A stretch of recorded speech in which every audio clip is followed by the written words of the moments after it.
1 देखिएगा, आपके सामने है, which of the following is not a principle of the development. 1 minute रुकिएगा, येलो से तो आपको दिख नहीं रहा होगा यहाँ, यानी कि कौन सा एक सिद्धांत विकास का नहीं है। विकास के कई सारे सिद्धांत हैं, ये पूरा चैप्टर एक तरह से टॉपिक है सीटेट में, प्रिंसिपल्स ऑफ डेवलपमेंट, क्योंकि विकास अपने आप में एक बड़ी प्रक्रिया है, तो इसको समझने के लिए कुछ प्रिंसिपल्स, कुछ सिद्धांत बनाए गए हैं, कुछ नियम बनाए गए हैं, और इनमें से कौन सा एक नियम नहीं है। कुछ नियम हम पढ़ते हैं, अगर आपने प्रीवियसली लेट्स लर्न पे भी वीडियोस देखी हैं तो ये प्रिंसिपल्स आपको पता होंगे।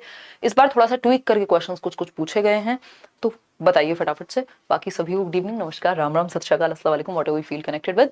फर्स्ट का ए कह रहे हैं 85% लोग, यानी आपकी प्रैक्टिस अच्छी चल रही है, दैट मीन्स आप तुरंत जवाब दे देते हैं, स्पेशली ये ट्राई बॉल जैसे क्वेश्चंस का। तो क्वेश्चन क्या है कि इनमें से कौन सा एक सिद्धांत नहीं है विकास का।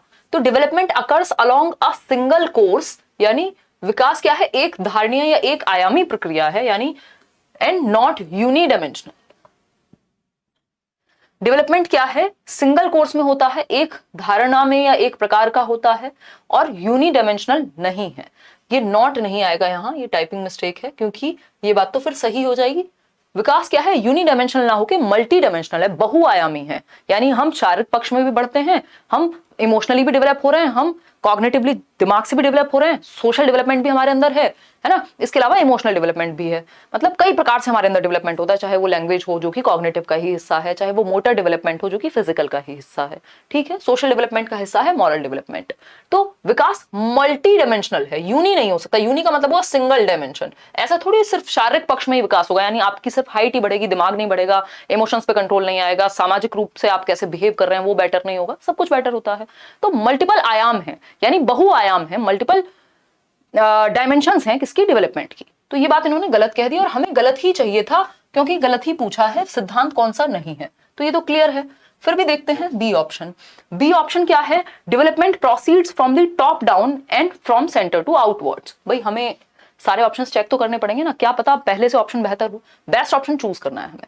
Thanks ma'am for calling, Uday sir, Neha कह रहे हैं हाँ बहुत बढ़िया डिस्कशन आपका रहा होगा। ऑल्टरनेट डे उदय सर आपकी क्लास लेंगे 8 से 9 बजे तक, 9:30 बजे तक, फिर मैं 9:30 तो डेली आपके साथ मिलूंगी, मंडे टू फ्राइडे, ठीक। तो development proceeds from the top down, यानी टॉप से डाउन, बिल्कुल हेड टू टो, जिसको सेफेलोकॉर्डल कहते हैं कि बच्चे का पहले सर पे कंट्रोल, फिर गर्दन, फिर ये पार्ट, फिर नीचे पैरों पे कंट्रोल, यानी हेड टू टो, यानी सर से पैर, टॉप से डाउन, बिल्कुल ठीक है।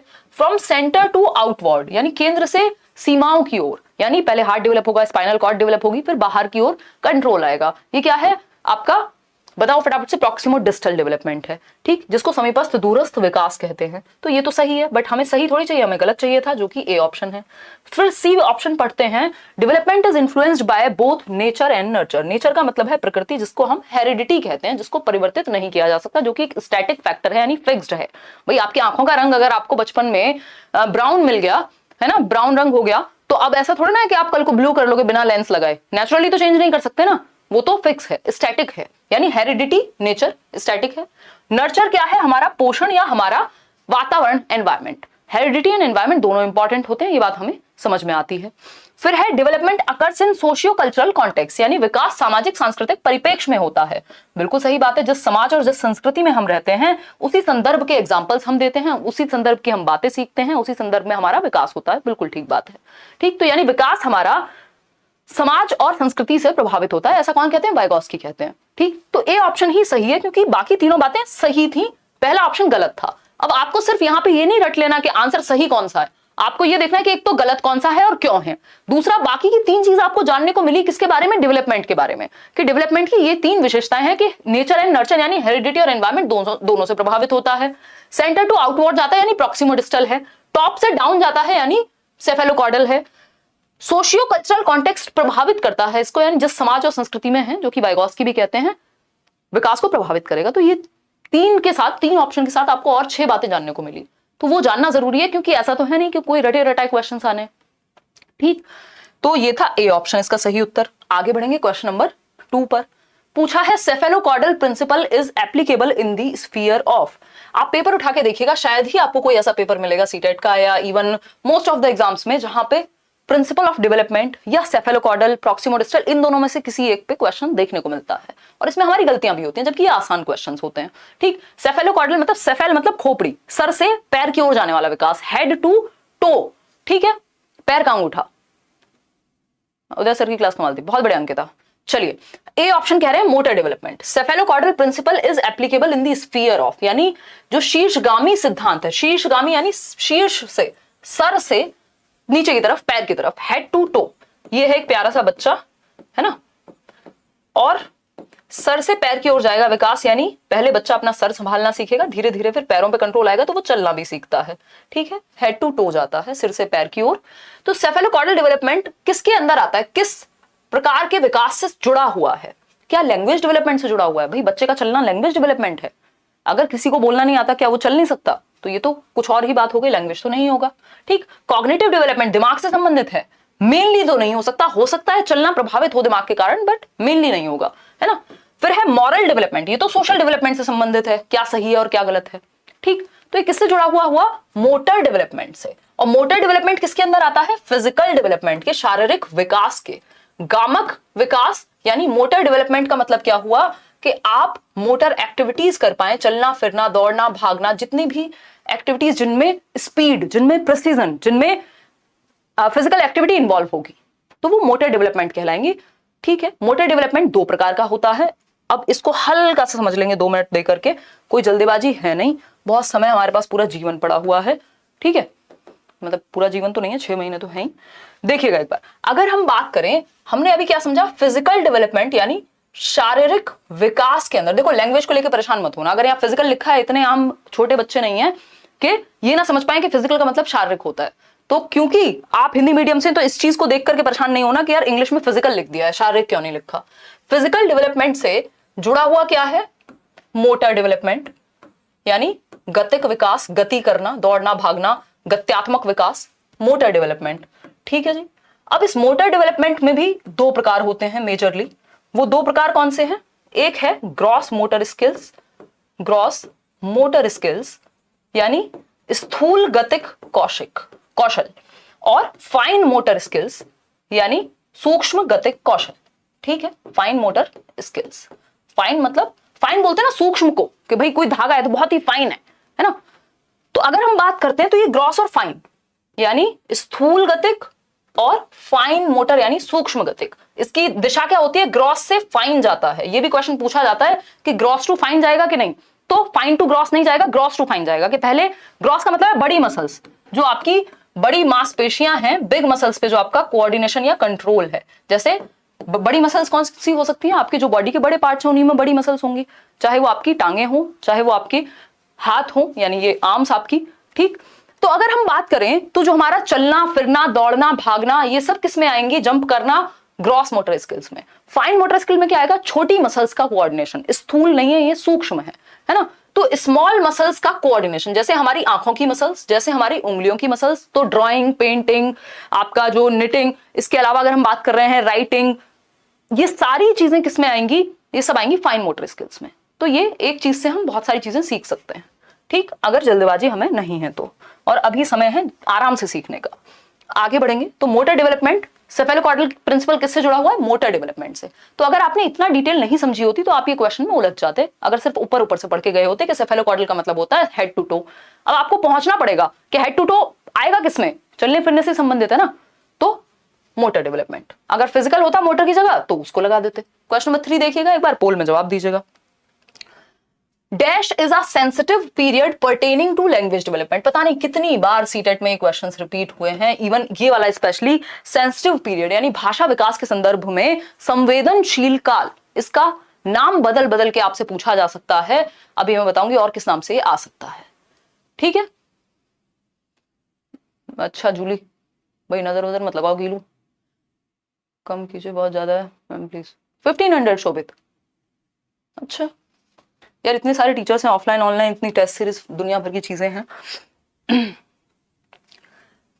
देखिए, सेंसिटिव पीरियड की अगर हम बात कर रहे हैं, संवेदनशील अवस्था भाषा विकास के लिए, इसको ये सेंसिटिव पीरियड कहे, इसको ये क्रिटिकल पीरियड कहे, है ना, या फिर फास्टेस्ट डेवलपमेंट लैंग्वेज का कब होगा, यानी सबसे तेज गति से भाषा विकास कब होता है, क्रिटिकल यानी जटिल काल कौन सा है, या मैं कहूं संवेदनशील यानी सेंसिटिव काल कौन सा है भाषा विकास के लिए। तो हम कहेंगे क्या? B option. 77% लोग बिल्कुल सही उत्तर दे पा रहे हैं, अर्ली चाइल्डहुड यानी पूर्व बाल्यावस्था, प्रारंभिक अवस्था 2 से 6 वर्ष। ठीक है भाई, चाइल्डहुड क्या होता है? बाल्यावस्था 2 से 12 वर्ष। इसको हम दो कैटेगरी में डिवाइड कर देते हैं। एक होता है 2 से 6 वर्ष जिसको पूर्व बाल्यावस्था यानी प्री या अर्ली चाइल्डहुड कहते हैं, और दूसरा पार्ट है 6 से 12 लेटर चाइल्डहुड। ठीक है, तो चाइल्डहुड टोटल जो है बाल्यावस्था वो है 2 से 12 वर्ष। इसको दो भागों में विभाजित किया, दो पार्ट्स में, अर्ली चाइल्डहुड 2 से 6, लेटर चाइल्डहुड 6 से 12। क्लियर है? इसी को पियाजे ने प्री ऑपरेशनल कह दिया और 6 से 12 को क्या कह दिया, 7 से 11 को क्या कहा, कॉन्क्रीट ऑपरेशनल। तो चीजों को समझना है, जोड़ना है एक दूसरे से। ठीक, चलिए आगे बढ़ते हैं। ये तो सिंपल क्वेश्चन था। क्रिटिकल पीरियड लिखे, सेंसिटिव पीरियड लिखे, फास्टेस्ट लैंग्वेज डेवलपमेंट का पीरियड लिखे। आंसर क्या होगा? Early childhood. इवन सोशलाइजेशन भी बहुत तेजी से होता है इस स्टेज में। क्वेश्चन नंबर 4 है, dash occurs with in the family when children first learn their individual identity. यानी ये होता है सबसे पहले परिवार में जब व्यक्ति या बच्चा सबसे पहले अपनी इंडिविजुअल आइडेंटिटी ग्रहण करता है कि वो है कौन, ये वो जानना शुरू करता है। अब है कौन तो जीवन भर भी पता नहीं लगता कई लोगों को।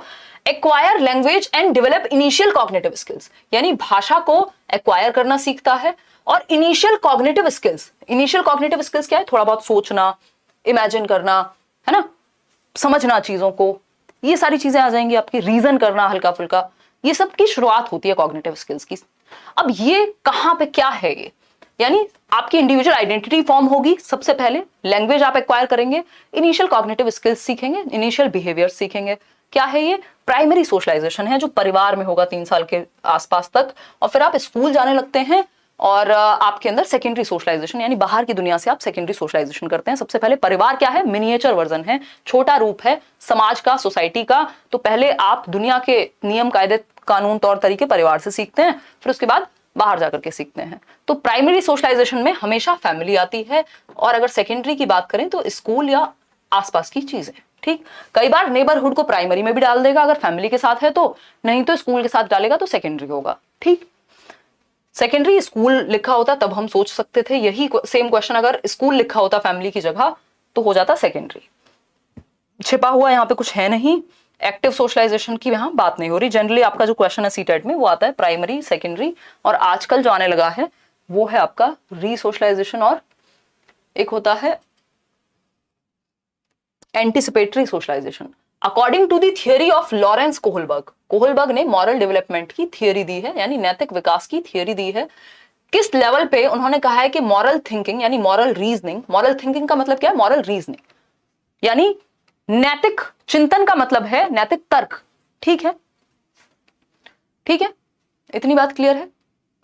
नेहा फोकस करो क्वेश्चन पे। पेडागोजी की क्लास शोभित आज ही हुई है पेडागोजी स्पेशल में, बस टाइम चेंज था, 7 बजे हुई थी पेडागोजी स्पेशल बैच में, है ना, वो कंटिन्यू कर दिया। ठीक है, चलिए देखिए, लॉरेंस कोहलबर्ग किस लेवल पे कहते हैं कि moral thinking is based on taking initial perspective of the society, यानी सोसाइटी के अनुसार आप क्या है अपनी मॉरल थिंकिंग को चेंज करने की या अडेप्ट करने की कोशिश करते हैं। यानी मॉरल रीजनिंग आपकी सोसाइटी के अनुसार होती है, सोसाइटी में जो चीजें चल रही हैं उन नियमों के अनुसार होती है। तो ये कन्वेंशनल लेवल हो गया। कन्वेंशनल का मतलब ये पारंपरिक, यानी जो परंपरा है जो समाज में चल रही है, परंपरा, प्रतिष्ठा और वॉट, कभी खुशी कभी गम याद आ गई होगी आपको। ठीक है, तो जो सोसाइटी के हिसाब से आपके डिसीजंस हैं या मॉरल थिंकिंग है वो कब होगी? कन्वेंशनल लेवल पे, पारंपरिक स्तर पे। इसीलिए पारंपरिक कह रहे हैं, इसलिए ट्रेडिशनल कह रहे हैं इसको। समझ पा रहे हो? चले आगे, इतनी बात क्लियर है? हाँ बुलंदशहर, बिल्कुल बिल्कुल मिलेंगे यश। आगे की बात बताओ।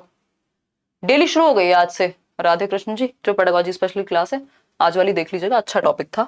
पारंपरिक चरण यानी कन्वेंशनल लेवल, 3 लेवल दिए हैं कोहलबर्ग ने, प्री कन्वेंशनल, कन्वेंशनल और पोस्ट कन्वेंशनल, है ना। यहाँ पे बच्चे को की कोई एक्सटर्नल मॉरलिटी, मतलब उसको पता ही नहीं होता दुनिया में क्या चल रहा है, उसकी अपनी कोई मॉरलिटी होती नहीं है। कन्वेंशनल में वो सोसाइटी से एक्वायर करता है, पोस्ट में वो खुद से बनाने की कोशिश करता है। ठीक, लेट कन्वेंशनल जैसा कुछ नहीं होता। आगे बढ़ेंगे क्वेश्चन नंबर 6 पे। इनकी 2 स्टेजेस भी हैं, यानी 3 लेवल दिए हैं और 6 स्टेजेस दिए हैं कोहलबर्ग ने। क्वेश्चन नंबर 6 है, फ्रॉम अ पिजेशियन पर्सपेक्टिव, यानी पियाजे के परिप्रेक्ष्य से, the process of taking new information, यानी नई इंफॉर्मेशन को टेक इन करना, यानी ग्रहण करना, यानी नई इंफॉर्मेशन को, नई सूचना को ग्रहण करने की प्रक्रिया, into the existing body of knowledge. Body of knowledge का मतलब क्या है? एग्जिस्टिंग स्कीम, यानी आपका स्कीमा, जो एग्जिस्टिंग नॉलेज है आपकी, उसको हम स्कीमा कह रहे हैं।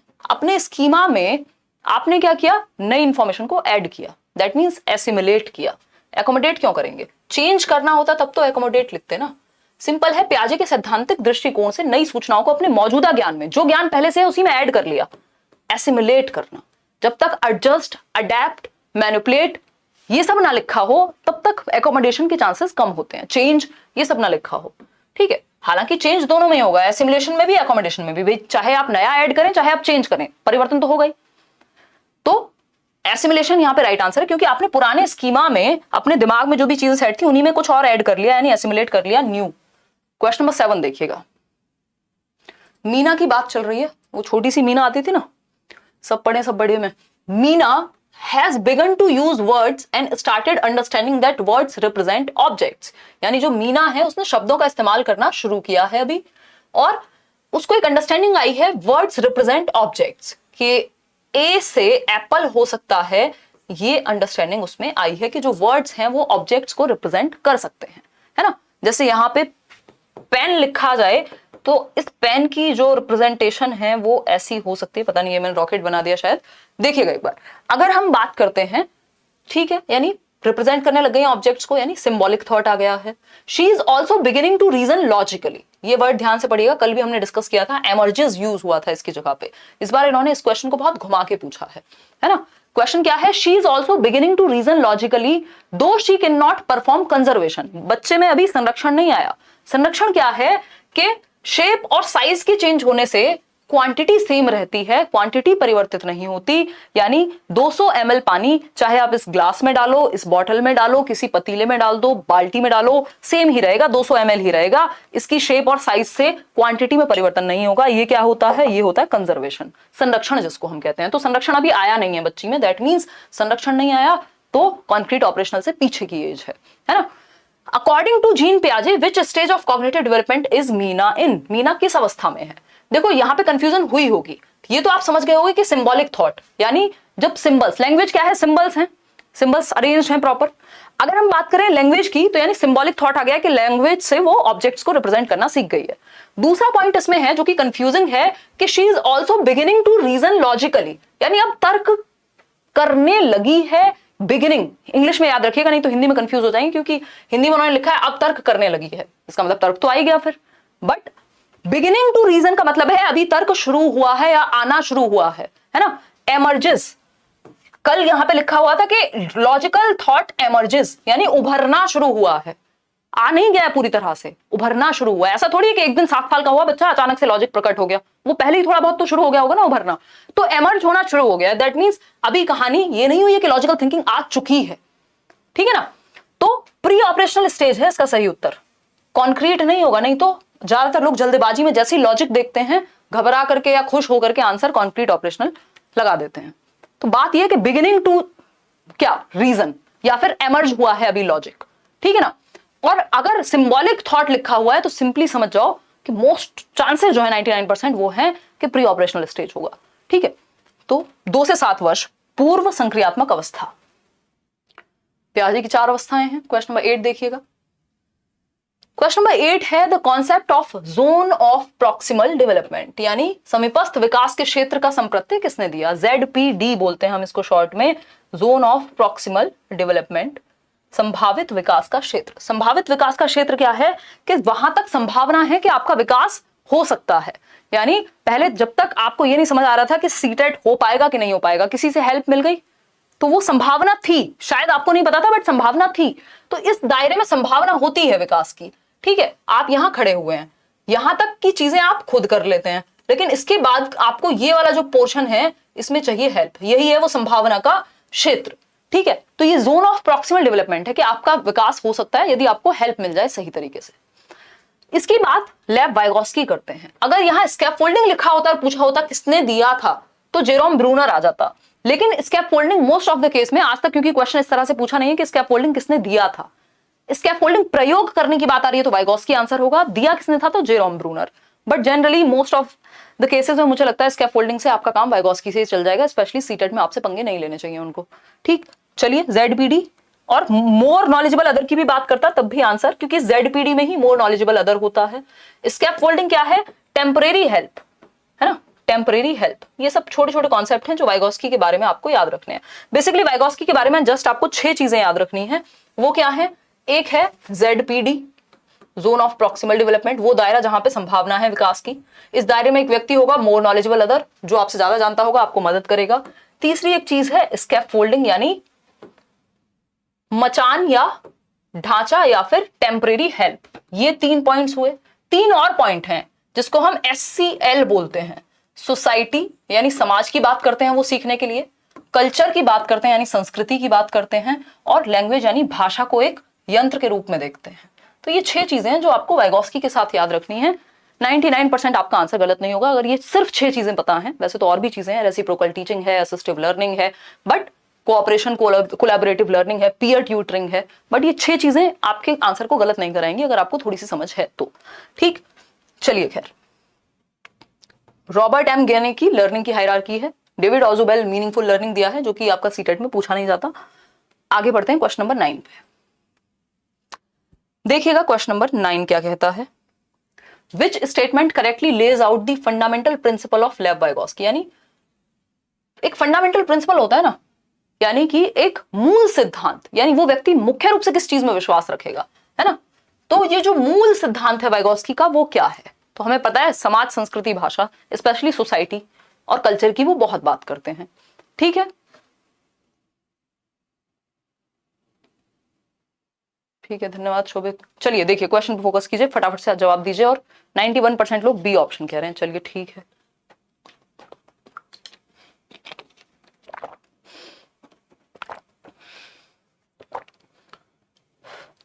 चलिए देखिए B option, learning is a social activity. बिल्कुल सही बात है, समाज और संस्कृति के आसपास ये आंसर होता है ज्यादातर केस में जब वाइगोस्की की बात होती है या ग्रुप लर्निंग की बात होगी। फंडामेंटल तो इनकी थियोरी का नाम ही है सोशियो कल्चरल थियोरी या सोशियो कल्चरल डेवलपमेंट, यानी ये कहते हैं हमारे दिमाग का विकास जो है वो समाज और संस्कृति के साथ इंटरेक्ट करके होता है। ठीक है, तो ये मूल सिद्धांत जिसकी थियोरी का नाम सोशियो कल्चरल डेवलपमेंट है, तो सिंपल है कि मूल जो फंडामेंटल विचार होगा वो यही होगा, समाज के साथ सीखना, समाज में अंतःक्रिया करके सीखना। अनकॉन्शियस की बात कौन करेंगे, सिगमंड फ्रॉइड करेंगे। जेनेटिकली प्रोग्राम्ड की बात एक बार को प्याजे भी मान सकते हैं, और भी लोग हैं। डिसकॉन्टिन्यूअस नहीं हो सकता विकास इनके अकॉर्डिंग, और 4 स्टेजेस में ये प्याजे का कथन है कि प्याजे मानते हैं कि विकास अनिरंतर है क्योंकि 4 अलग अलग स्टेजेस में होता है, लेकिन वाइगोस्की कहेंगे कॉन्टिन्यूअस है क्योंकि ये किसी स्टेज में नहीं बांटते विकास को, सतत है। ठीक है ना, आगे बढ़ते हैं नेक्स्ट क्वेश्चन पे। नेक्स्ट क्वेश्चन क्या है भाई, क्वेश्चन नंबर 10। देखिएगा एक बार, क्वेश्चन नंबर 10 की जब हम बात करते हैं तो an example of pedagogical strategy that would promote meaningful learning, यानी मीनिंगफुल लर्निंग को प्रमोट करने वाली एक स्ट्रेटजी, एक मेथड, एक टीचिंग स्टाइल बता दीजिए। मीनिंगफुल लर्निंग मतलब जहां बच्चे के लिए वो जीवन से जुड़ जाए, जो उसके लिए मीनिंगफुल हो, जो उसकी लाइफ से जुड़े, जिसको वो भूले ना आसानी से। मॉक टेस्ट ऐप पे मोस्ट प्रोबेबली आपको कल मिल जाएंगे, और कई सारे मॉक टेस्ट फिर आपको मिल जाएंगे। देखिएगा, यानी किस, मैं बीच में बिजी हो गई थी तो टीम को कंटेंट पहुंच नहीं पाया। An example of pedagogical strategy बताइए जिसमें मीनिंगफुल लर्निंग हो। रेगुलर इंडिविजुअल कॉम्पिटिशंस, कंपटीशन से कोई मीनिंगफुल लर्निंग नहीं होगी, बच्चा सिर्फ खुद को दूसरे से आगे ले जाने के लिए सीखेगा। ये एग्जांपल कैसे हो जाएगा, आपने ए ऑप्शन क्या सोच के दिया है? यूज ऑफ वर्बल पनिशमेंट, अच्छा पनिशमेंट देके, ये तो और खतरनाक है। ये वर्ड्स तो आप देखते ही समझ जाया करो ना कि गड़बड़ है। ठीक, यूनिफॉर्म रिजिडली स्ट्रक्चर्ड, ये रिजिड भी प्रॉब्लम है, फ्लेक्सिबल होना चाहिए करिकुलम को, रिजिड और स्ट्रक्चर्ड नहीं। Focusing on assessment for learning rather than only assessment of learning, एकमात्र सही उत्तर है डी ऑप्शन, केवल अधिगम का मूल्यांकन के स्थान पर अधिगम के लिए मूल्यांकन पर भी बल देना। दैट मीन्स कि सिर्फ जो असेसमेंट ऑफ लर्निंग क्या है कि मार्क्स कितने आए, है ना, तो सिर्फ इसी पे नहीं, असेसमेंट फॉर लर्निंग पे भी।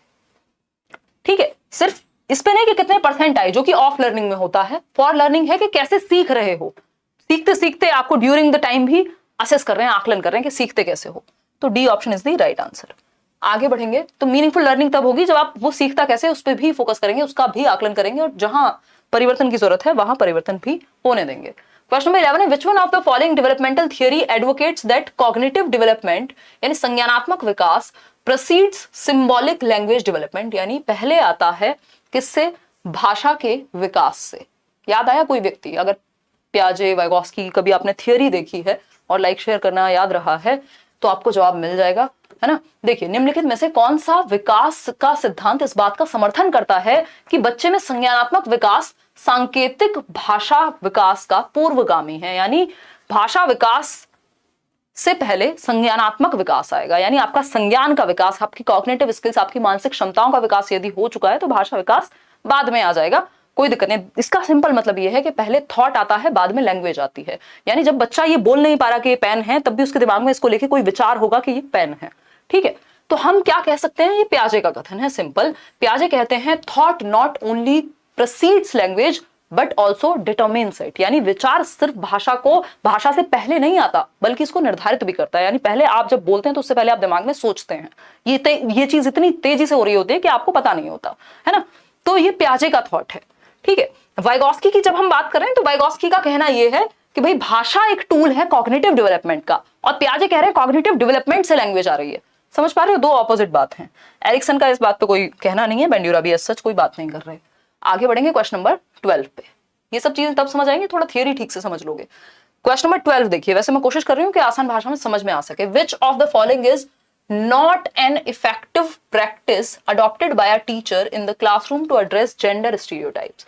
भाई कुछ रूढ़िवादिता, कुछ रूढ़ियां हैं समाज में, रूढ़िबद्ध हैं कुछ चीजें, यानी स्टीरियोटिपिकल हैं, है ना, कि लड़के जो है मैथ्स में अच्छे होंगे, लड़कियां जो है वो म्यूजिक में अच्छी होंगी या डांस में अच्छी होंगी। ये क्या हुआ, स्टीरियोटाइप हुआ।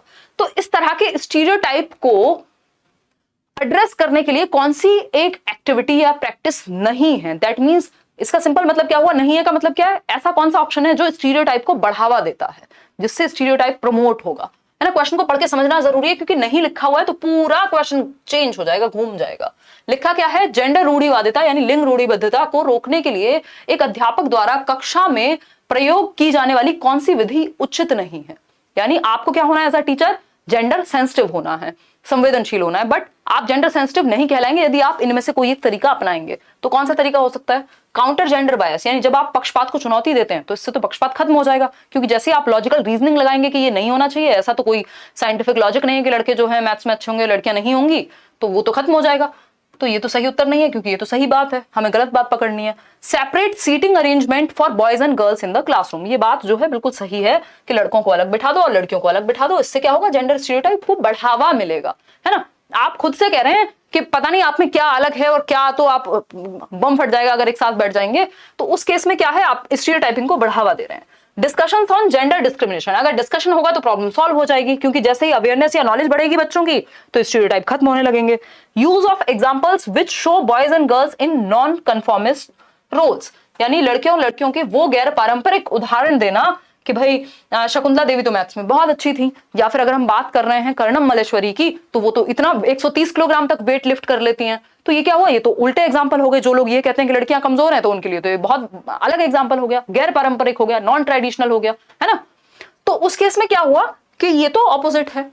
लेकिन ये सी ऑप्शन, कक्षा में बालक बालिकाओं को अलग अलग बैठाने की जो व्यवस्था करना है, इससे स्टीरियोटाइप प्रमोट होता है। अब कई लोग कहेंगे कि बहुत सारी घटनाएं होती हैं, घटनाएं भी छोड़िए, थोड़ा बदतमीजी हो सकती है और चीजें हो सकती हैं, तो इसके फिर बहुत सारे रेपरकशन है ना। चीजें वैसे भी होती हैं, वो फिर आपके सामने नहीं होंगी, या इसमें आप अगर ग्राउंड रियलिटी देखेंगे तो बहुत सारी अलग अलग तरह की कहानियां आपको सुनने को मिलेंगी। तो ये जेंडर स्टीरियोटाइपिंग को बढ़ावा देना है। यदि क्लास में अलग अलग बैठ रहे हैं लड़के और लड़कियां, तो फिर स्कूल में ही फिर अलग रख लो।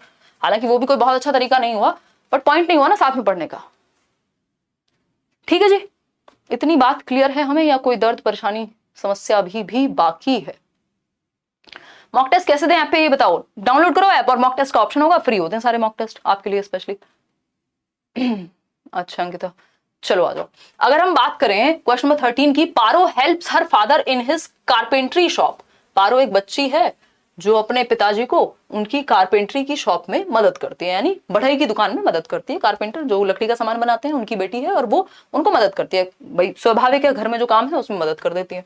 Where she successfully measures wooden blocks, यानी जो लकड़ी के ब्लॉक्स होते हैं, टुकड़े होते हैं, उनको वो मेजर कर लेते हैं इंच टेप लेके। उनको पता है कि भाई वो बच्चे अपने पिताजी को देख देख के उसने सीख लिया है। ये सामाजिक सांस्कृतिक सिद्धांत है वाइगोस्की का, कि जिसमें सोसाइटी और कल्चर में जिसमें हम रहते हैं वहां की चीजें हम सीख लेते हैं। ठीक है, तो ये वुडन ब्लॉक को मेजर कर लेते हैं, यानी माप लेती हैं। जो हो सकता है इनकी एज के बच्चे, यानी पारो की उम्र के और बच्चे हो सकता है वो मापना ना जानते हो उस चीज को, क्योंकि इनको ऐसा एनवायरमेंट मिला है।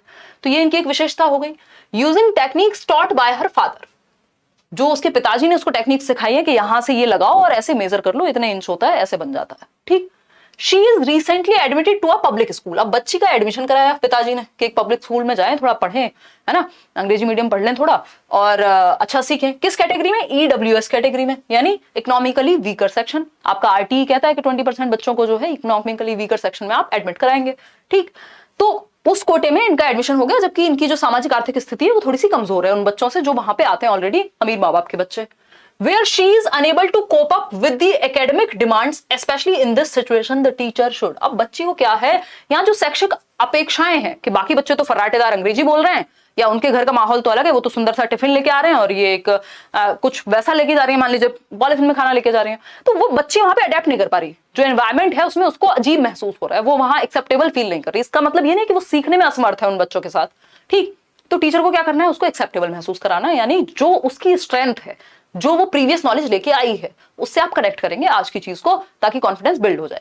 ठीक है, इतनी बात है ना। होगा नितिन, कल बताऊंगी मैं मॉक टेस्ट के बारे में, अभी डलवाने दो पहले। तो tell Paro that she does not have the ability to study. ऐसा कौन सा बच्चा है जिसके अंदर सीखने की क्षमता नहीं होती? ये बात तो हम पहले से मान के चलते हैं कि बच्चा क्यूरियस यानी जिज्ञासु होता है, वो क्रिएटिव यानी कुछ नया करने की क्षमता रखता है, और एबिलिटी टू लर्न यानी सीखने की क्षमता है उसमें।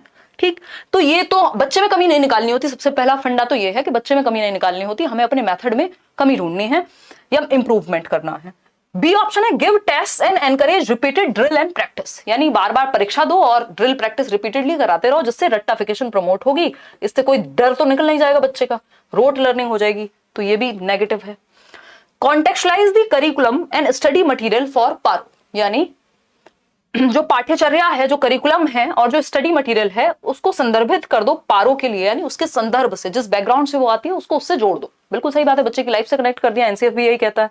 ठीक, for Paro integrating her mathematical experiences gained outside the school, जो मैथमेटिकल एक्सपीरियंसेस उसने स्कूल के बाहर लिए हैं। अब उसने बेशक अपने पिताजी के साथ वो अपनी कारपेंटरी की शॉप पे मेजर करना सीखा है, लेकिन वो भी तो गणित का एक कॉन्सेप्ट है ना, मेजरमेंट, तो उसको आपने जोड़ दिया किससे, जो उसके लाइफ एक्सपीरियंसेस हैं, तो इजी बन गई लर्निंग।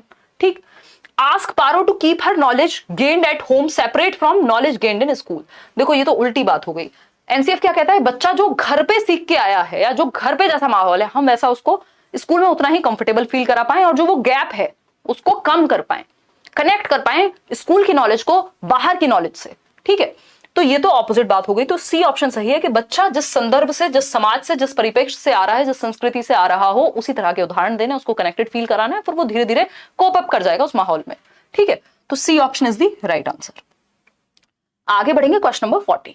आज हम करने वाले हैं कुछ 20 क्वेश्चंस। 14th क्वेश्चन है सेंसिटिविटी टू द साउंड्स, यानी ध्वनियों के प्रति संवेदनशीलता, रिदम्स यानी लय के प्रति संवेदनशीलता, एंड मीनिंग ऑफ वर्ड्स यानी शब्दों के अर्थ के प्रति संवेदनशीलता, characterise which type of intelligence यानी बुद्धि के किस प्रकार को, किस विशेषता को दर्शाती है।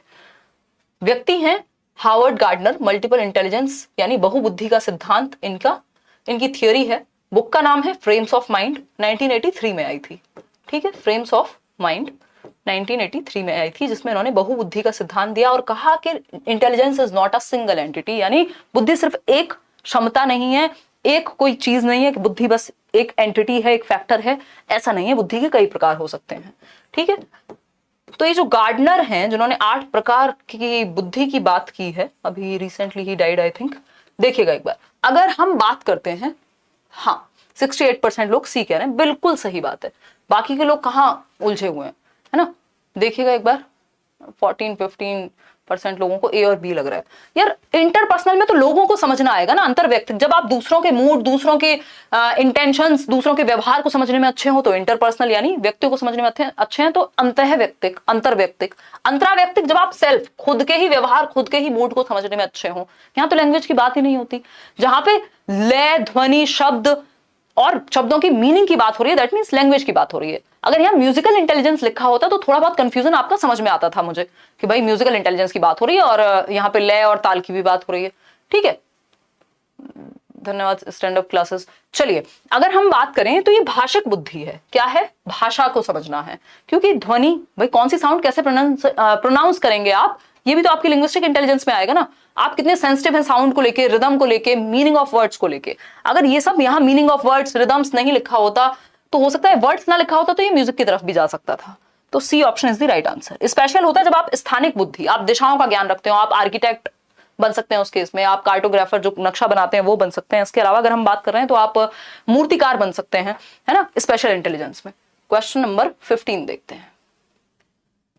क्वेश्चन नंबर 15 पढ़िएगा, in a socio constructivist classroom which methods of assessment would be preferred, यानी सामाजिक सांस्कृतिक परिप्रेक्ष्य की कक्षा में कौन से मेथड्स को प्रेफर किया जाएगा, यानी जहां सामाजिक सांस्कृतिक तरीके से सिखाने की बात होगी, यानी वाइगॉस्की की बात होगी। समाज और संस्कृति मतलब ग्रुप में सीखना, बच्चों का एक साथ सीखना, सिंपल बात है। समाज कब बनेगा, जब ग्रुप में सीख रहे होंगे बच्चे, एक दूसरे से सीख रहे होंगे।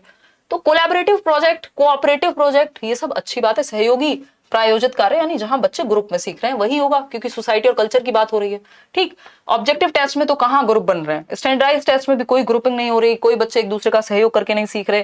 Test based on mere recall, बस रटना, जो आपने रट्टा लगाया था उसका यूज हो जाए, कोई पॉइंट नहीं है। जहां सब एक्टिविटी करके सीख रहे हो वो भी ग्रुप में, वो आंसर होगा सोसाइटी और कल्चरल एस्पेक्ट का। तो ए ऑप्शन कोलैबोरेटिव, यानी सब एक साथ आकर के सीख रहे हैं। क्वेश्चन नंबर 16 देखिएगा, आज का सेशन थोड़ा सा लेंदी है, बड़े क्वेश्चन हैं, एक्सप्लेनेशन के मूड में मैं हूं। The continuous aspect in continuous and comprehensive evaluation implies, यानी सतत एवं व्यापक मूल्यांकन, जिसको हम सीसीई कहते हैं, सीबीएसई ने लागू किया था 2009 में, if I am not wrong. ठीक है, यानी एक तो जो मूल्यांकन है, जो आकलन है, वो सतत होना चाहिए, दैट मीन्स कॉन्टिन्यूटी में होना चाहिए। साल भर में एक बार मत लो पेपर, अलग अलग समय पे उनको मौका दो, कहां गलती है उसको समझने का और सुधारने का। तो यानी कॉन्टिन्यूअस हो एक तो असेसमेंट। दूसरा कॉम्प्रिहेंसिव हो, यानी सिर्फ पेन पेपर पे नहीं, वो म्यूजिक में अच्छा है कि नहीं, स्पोर्ट्स में अच्छा है कि नहीं, कोई और विशेषता है कि नहीं, यानी स्कोलेस्टिक प्लस को स्कोलेस्टिक पक्ष, शैक्षिक और सह शैक्षिक पक्ष, होलिस्टिक डेवलपमेंट के आधार पर सर्वांगीण विकास हो रहा है कि नहीं, इन चीजों पर ध्यान रखेंगे हम। आज हम बैच में क्लास नहीं कर पाए, नोटिफिकेशन नहीं आया था, हाँ, इसलिए मैंने आज आपको स्पेशली यहाँ बताया। स्मृति, मैंने मिस किया आपको, आप रोज आते हो, याद है मेरे को। देखो, the continuous aspect in continuous and comprehensive evaluation implies, बताइएगा एक बार। एक तो क्लास का टाइम चेंज था ना आज, 7 बजे, नोटिफिकेशन गया भी नहीं। देखिए, कॉन्टिन्यूअस ऑब्जर्वेशन ओ गॉड सॉरी, पहले एक बार आप ये दो जवाब, बड़ा क्वेश्चन है, लेंदी क्वेश्चन है।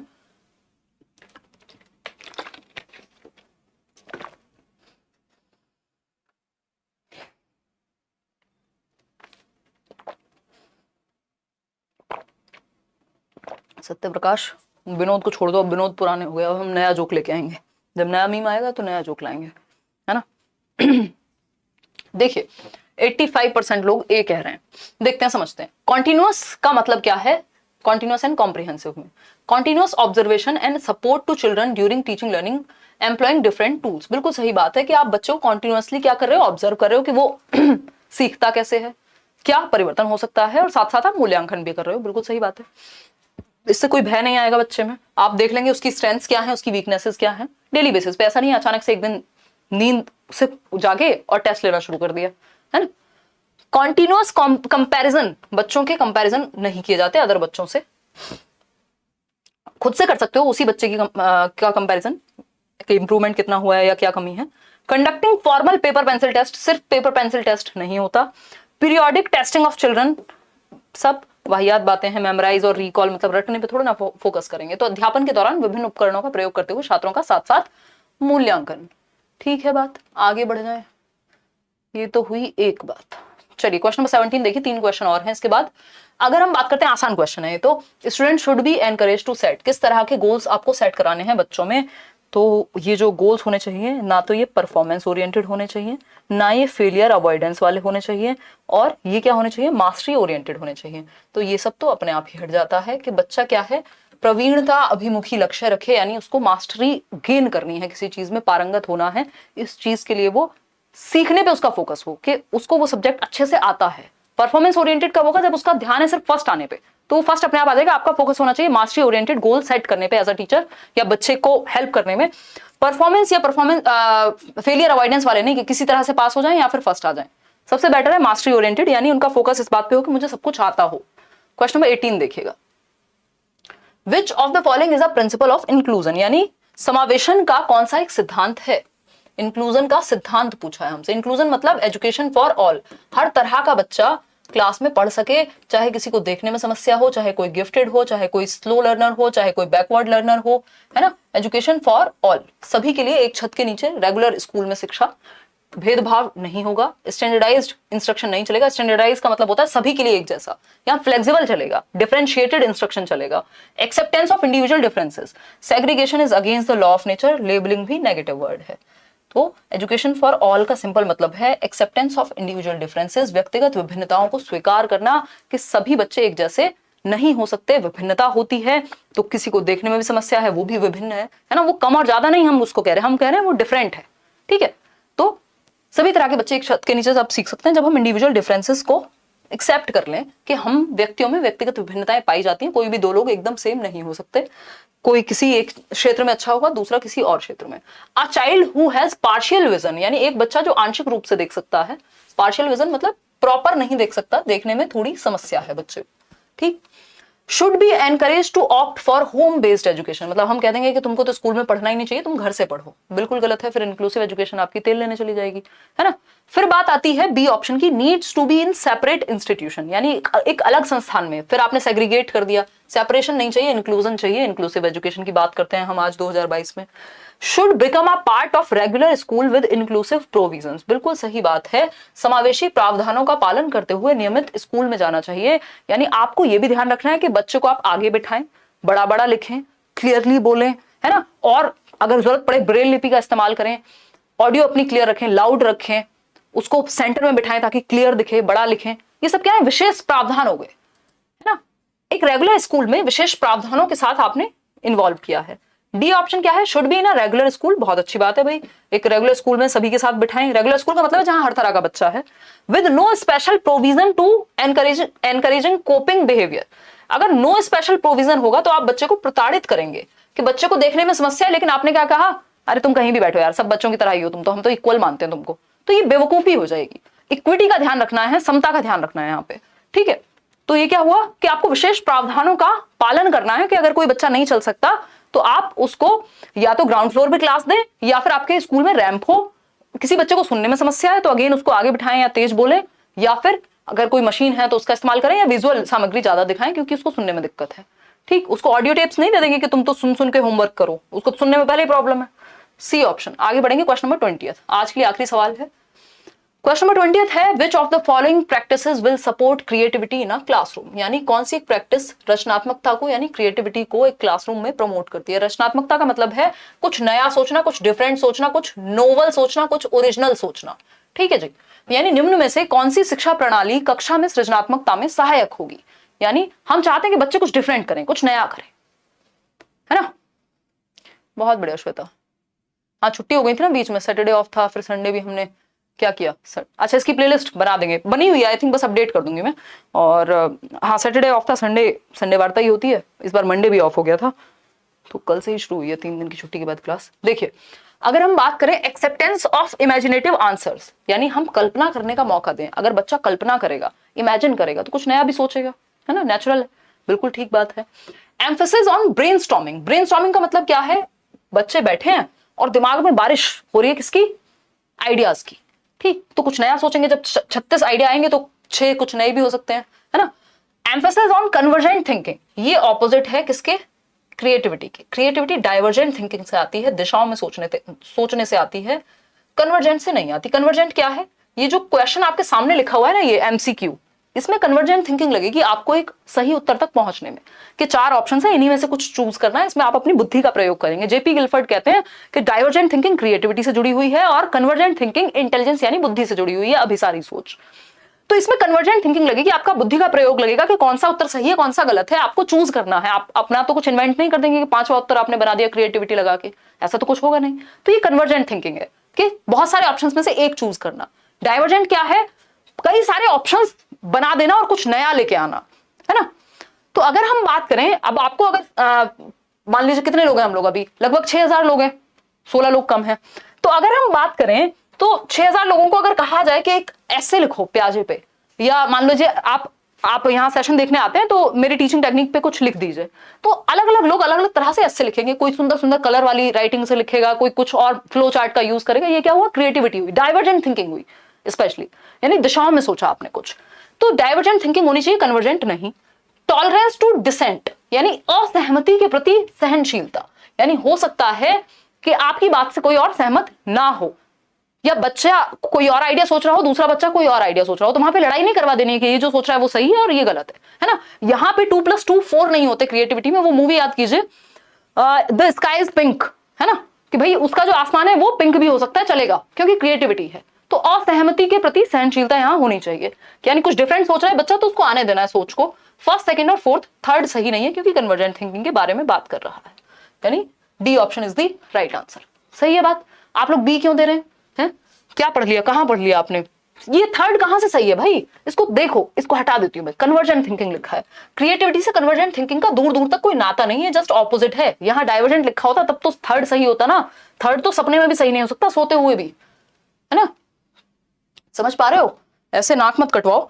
तो डी ऑप्शन है फर्स्ट, सेकंड और फोर्थ जो इसके लिए सही है। सेशन आपको पसंद आया हो, मजा आया हो, डिस्कशन में 4 चीजें नई सीखने को मिली हो, थोड़ा दिमाग पे जोर पड़ा हो, तो लाइक शेयर सब्सक्राइब आप कर दीजिएगा। सिर्फ सही उत्तर तक पहुंचने आप नहीं आते यहाँ, सही उत्तर समझने के लिए, सोचने के लिए और पेपर में सही से अप्लाई कर